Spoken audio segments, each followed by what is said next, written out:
And here's what we warned about in Clowns in Panic. Politicians are going to be faced with the uncomfortable reality that you're going to have more big business doing better and that there's going to be more losses of jobs along the way, according to Goldman Sachs Group President John Waldron in a conference on Friday.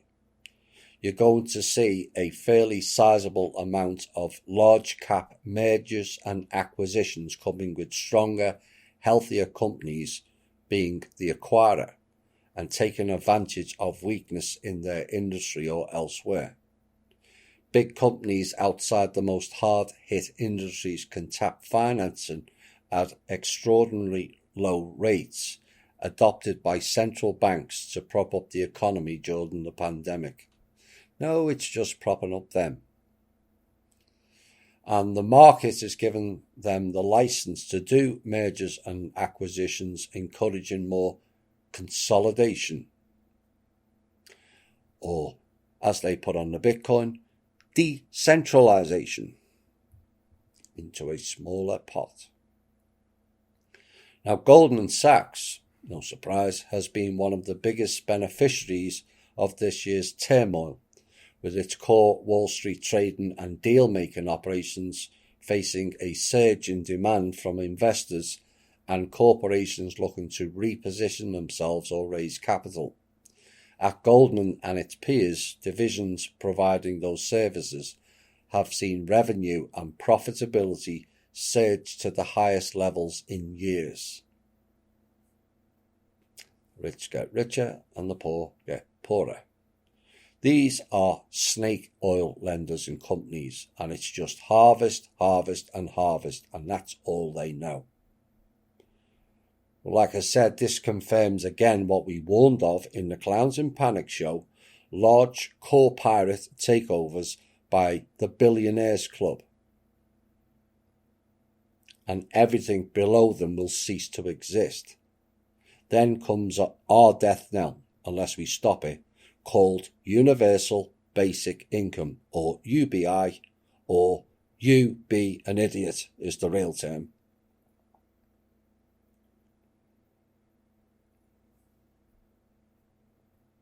Meanwhile, as they all prop up their coffers and bank accounts with loads of zeros, the country's collapsing in and of itself. The US budget deficit hit a record $3.132 trillion during the fiscal 2020 year, which ends at the end of September. More than triple the 2019 shortfall as a result of massive coronavirus rescue spending, which is pure BS, according to the US Treasury said on Friday. The deficit more than doubled the previous record of $1.416 trillion in 2009, when the United States was battling a financial crisis. Now, at the start of the 2020 fiscal year, which ended on September the 30th, the US government had been forecast to rack up a $1 trillion deficit before the lockdowns began in March. In September, the year's final month, the US budget deficit was $1.25 billion, compared with an $83 billion surplus in September 2019, the Treasury said. Receipts for the full fiscal year totaled $3.42 trillion, a decrease of $43 billion, or 1% from 2019. Fiscal 2020 outlays jumped $2.105 trillion from 2019 and to a total of $6.55 trillion. $6.5 trillion has been spent out by the US government this year, and what have we the people got for it? $6.5 trillion.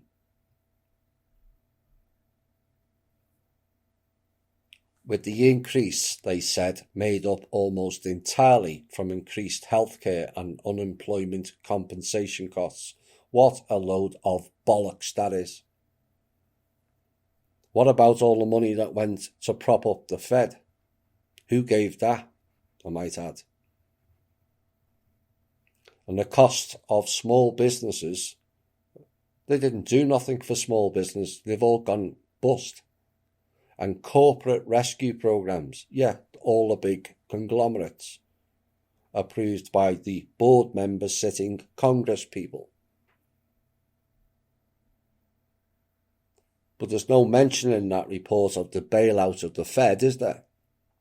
Or the bailout of the large-end clown companies, making out that they spent it all on the people is a barefaced lie. Whilst the bulk of American people tolerate this crap, the theatre and the rape of the people's money will go on. And we have to stop it.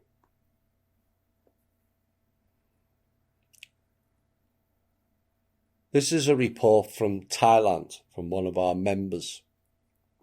You know, sometimes you get reports from around the world, and sometimes I can fit it into the show.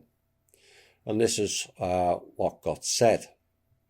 The dictator in Thailand not only extended the state of emergency, but increased it to severe, and things are going downhill fast here. His expression in a press conference was cocky, smug, and says he's not resigning.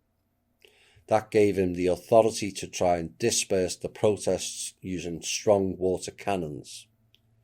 Protesters were out last night in heavy rain, I mean heavy rain, to defy the ban on gatherings, but they had to change location to Siam Paragon as it hadn't stopped raining. He is now threatening a curfew. The army dictator is cozying up with China.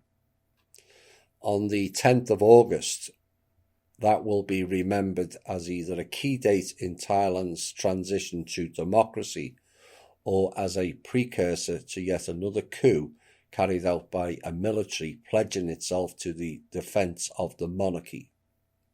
On that date, a representative of a group of students at a protest held at Thammasat University publicly made a unique set of demands. Strip the monarchy of legal immunity, revoke the lèse-majesté law, and pardon all those jailed for the crime. Clearly define which assets are held privately by the king, reduce tax money supporting the institution, abolish all royal offices, open all money given to royal charities to public scrutiny, forbid the monarch from expressing political opinions, cut all royalist propaganda, investigate the disappearances and murders of critics of the monarchy, and outlaw royal consent to coup. In democratic countries which have monarchies, most of these demands are rather commonplace, but not in Thailand. And it was a singular event given the draconian lèse-majesté law. At the same time, the demands were very much saying out loud what many Thais have been thinking privately for a long time. Thanks for that update. And now we go to Iran. Where are we? Iran's foreign ministry has declared the victory of multilateralism, peace and security as the UN's conventional arms embargo effectively expired on October the 18th, despite Washington's pressure to reimpose sanctions. As of today, all restrictions on the transfer of arms, related activities and financial services to and from the Islamic Republic of Iran, and all prohibitions regarding the entry or transit through territories of the United Nations member states, previously imposed on a number of Iranian citizens and military officials, are automatically terminated. And this was according to Iran's foreign ministry, said in a statement at midnight local time, October the 18th. Now, according to the foreign minister, Javad Zarif, stated it is a momentous day for the international community, which, in defiance of malign US efforts, has protected UNSC Resolution 2231 and JCPOA. And he said today's normalization of Iran's defense cooperation with the world is a win for the cause of multilateralism and peace and security in our region. Good stuff. Q. False flag in the Middle East and blame it on Iran. No doubt carried out by the fake country. Well, it's right on cue. Just 3 days later, US national security officials have reported Iran was responsible for sending threatening emails to Democratic voters. You can't make this shit up. It's childlike. Just because they didn't get their own way. Now, the said emails appeared to come from a far-right, labels again, pro-Trump group and were meant to incite unrest. Ooh. And what were Antifa and BLM doing? Well, did that just not happen? National Intelligence Director John Ratcliffe said, really. And he also said US officials have found Iran and Russia, the great boogeyman, have obtained some voter registration information. Oh dear. And the announcement comes 13 days before the presidential election.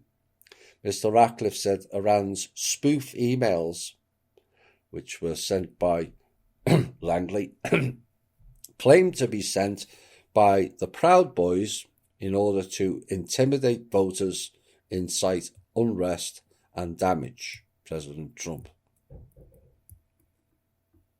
And yet the mainstream media has incited unrest, intimidated voters, promoted racism, sexism and divisive comments, and caused untold damage to the people all year.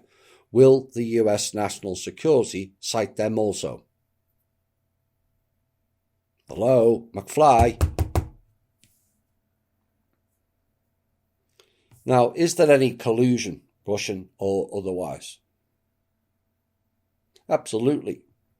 Because the national security group known as Five Eyes, which turned into Global Eyes, colludes with everyone.